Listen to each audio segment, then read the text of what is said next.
தமிழ் சினிமாவில் 2 முக்கியமான ஹீரோஸ் இருக்காங்கல்ல, அவங்களோட ஃபேன்ஸ்குள்ளே நடக்கிற பிரச்சனை, அவங்களோட ப்ராப்ளம்ஸை தான் வந்து அந்த படம் வந்து பேசுது. பெண்களோட ஆடை அது அவங்களுக்கு பிடிச்ச மாதிரி இருக்கணும், அவங்களோட கம்ஃபர்டபுளுக்கு தேவையாக தான் இருக்கணும் அப்படிங்கிற மாதிரியான விஷயம் ஒன்று நடக்குது. அது வந்து ரொம்ப ஹார்ஷாகவே வந்து சொன்ன மாதிரி இருந்துச்சு. அவர்களுக்கு வந்து இது ரொம்ப ஒரு முக்கியமான கதையாக இருந்தது. ஏன்னா வந்து அவர் வந்து சினிமா இண்டஸ்ட்ரிக்குள்ளே வராரு, அந்த டெலிவிஷன் அதுக்கப்புறம் சினிமாக்குள்ளே வரும்போது ஒரு பெரிய எதிர்பார்ப்பு இருந்தது. அண்ட் ஒரு பெரிய கான்ட்ரவர்சிக்குள்ளேயுமே வந்து மாட்டினார், அந்த 40 கதை கேட்டு தூங்கினேன் அப்படிங்கிற அந்த இதில். அண்ட் அந்த ஒரு விஷயத்தை வச்சு தான் இந்த கதை வந்து ஸ்டார்ட் ஆகும். அண்ட் இந்த படத்தோட மிகப்பெரிய பாசிட்டிவ், அவங்க எடுத்துக்கிட்ட அந்த கதைக்கு அவங்க ஜஸ்டிஸ் பண்ணாங்களா. ஒரு சீரியஸான விஷயத்தை வந்து பேசுகிறோம், அதுக்கு ஒரு சொல்யூஷன் கொடுக்காம வெறும் ஜஸ்ட் பேசிட்டோம் அப்படின்னு மட்டும் இல்லாமல் ஒரு சொல்யூஷனும் வந்து கொடுக்குற மாதிரியான விஷயங்கள் தான் வந்து இதில் வச்சுருக்காங்க. அது ஏற்றுக்க முடியுமா ஏற்றுக்க முடியாதுன்றதான் செகண்டரி. பட் இவங்க வைக்கிற சொல்யூஷன் கொஞ்சம் யோசிக்க வைக்கும். பிரியா பவானி சங்கர், தம்பி ராமையா, MS பாஸ்கர், பவானி, ரக்ஷன் இவங்கெல்லாம் நடித்து விக்னேஷ் கார்த்திக்கோட இயக்கத்தில் வந்திருக்க படம் தான் ஹாட்ஸ்பாட் டூ மச். இந்த ஹாட்ஸ்பாட் டூ மச் படம் வந்து ஹாட்ஸ்பாட் படத்தோட ஒரு செகண்ட் பார்ட் அப்படின்ற மாதிரி தான் வந்து அனௌன்ஸ்மெண்ட் வந்துச்சு. ஸோ ஹாட்ஸ்பாட் 1 வந்து நம்ம நிறைய பார்த்துருப்போம்.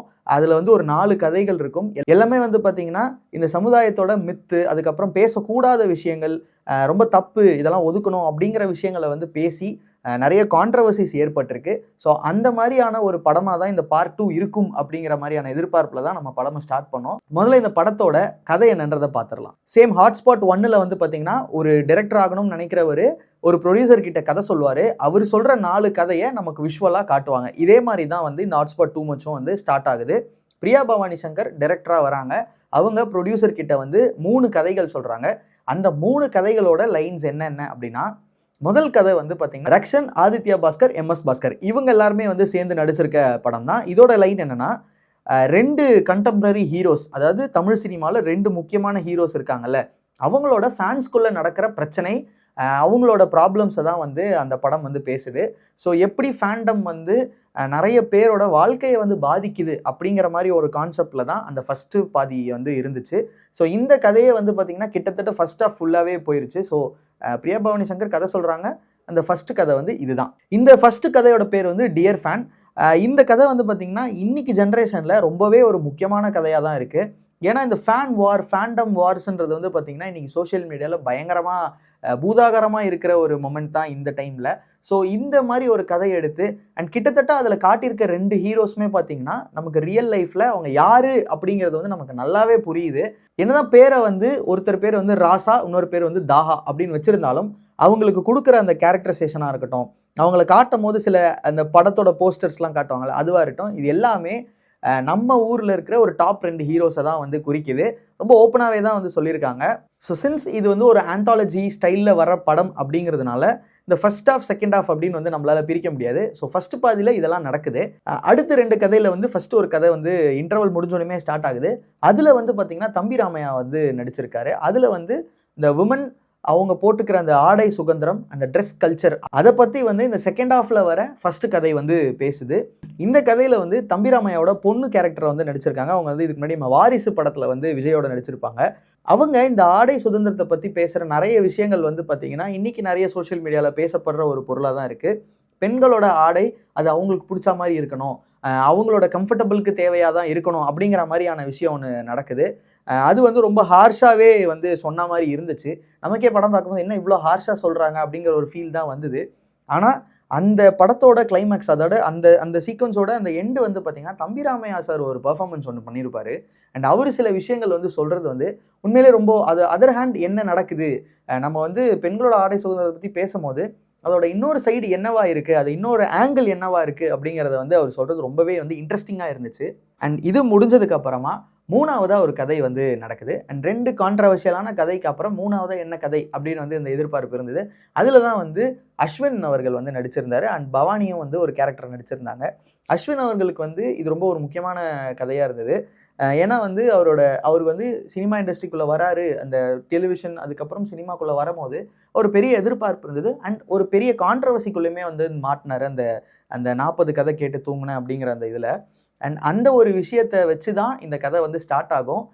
அதையே வந்து சட்டையர் பண்ணி அதையே வந்து அவர் கிண்டல் பண்ணுற மாதிரி தான் வந்து ஆரம்பிச்சிருப்பாங்க.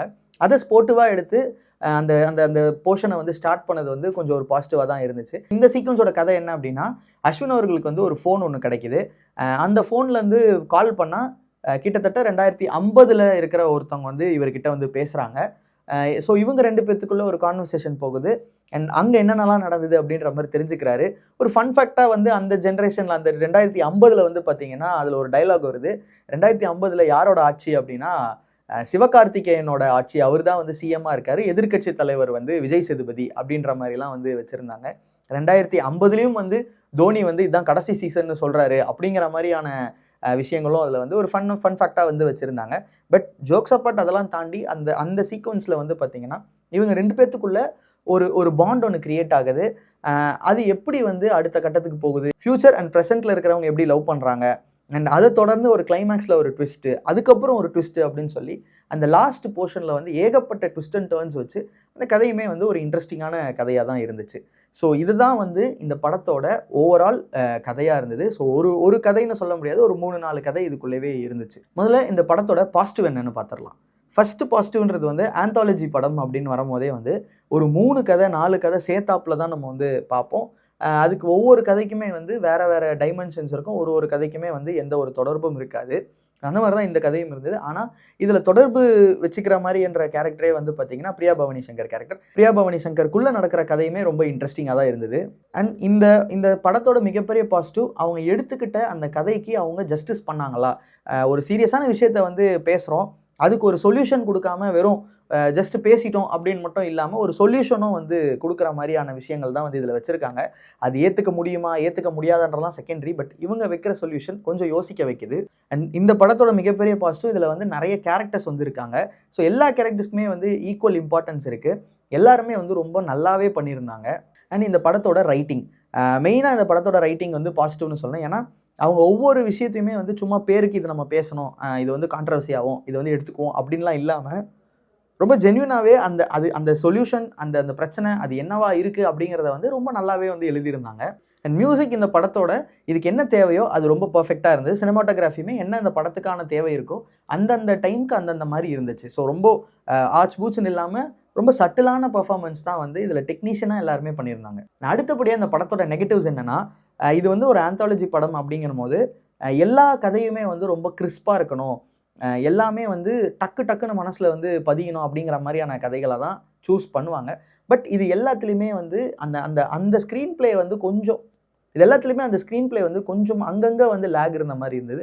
அண்ட் டுவர்ட்ஸ் எண்டில் வந்து அந்த செகண்ட் கதை அது முடிஞ்சு அடுத்த கதை ஸ்டார்ட் ஆகும்போது அந்த கதைக்குள்ளே போகிறதுக்கு ஒரு சின்ன டைம் எடுக்குது. ஏன்னா நமக்கு இந்த ஆந்தாலஜின்ற அந்த ஃப்ளேவர் வந்து நமக்கு புதுசு இல்லை. ஸோ நமக்கு தியேட்டரில் பார்க்கும்போது செகண்ட் ஹாஃப் முடிச்சுட்டு ஒரு கதை முடிஞ்சோடனே அப்பா கதை முடிஞ்சிருச்சா அப்படிங்கிற ஒரு ஃபீல் வருது. அடுத்த கதைக்குள்ளே போகும்போது திருப்பி முதல்ல இருந்தா அப்படிங்கிற ஒரு தாட் வருது.